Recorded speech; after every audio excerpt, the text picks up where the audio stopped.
Hey, it's SgtLocksmith here. Hey, we're going to do a quick video on changing the battery out on your 3-button Fobik. This task here, you will need a flat tip screwdriver and your battery.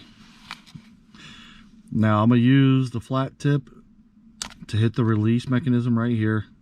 If you do have your key ring on and you do have this little cutout right here, as you notice, there's that. Go ahead and leave your key ring on. When you push this, go ahead and push it over, pull your emergency key out. Let's go ahead and set that to the side.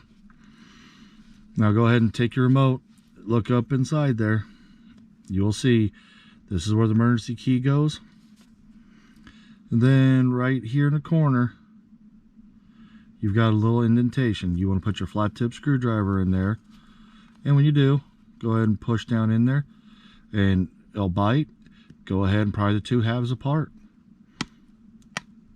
It doesn't take much force to do it, and when you do it, the two halves come open. Take your flat tip, come in on the side, pop your battery up. Oh, and she flew to the side. Now be careful with your little metal tabs right here, because you notice how that just lifts up. I like to leave the remote laying flat when I do this. This does call for a CR2032 battery. These are new remotes we're using in our videos, so we're going to go ahead and put the battery back in, put it in, it'll go against the two tangs there, push it, and then push down on the battery, and it'll latch in. That's what holds this battery in place. Now go and take your top half, and let's match it up with the bottom, and gently squeeze the remote together, and you notice you're going to hear it snapping as you go around.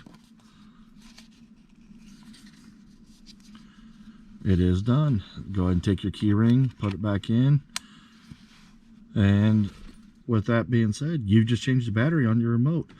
Thanks for watching SgtLocksmith, and let's be safe out there.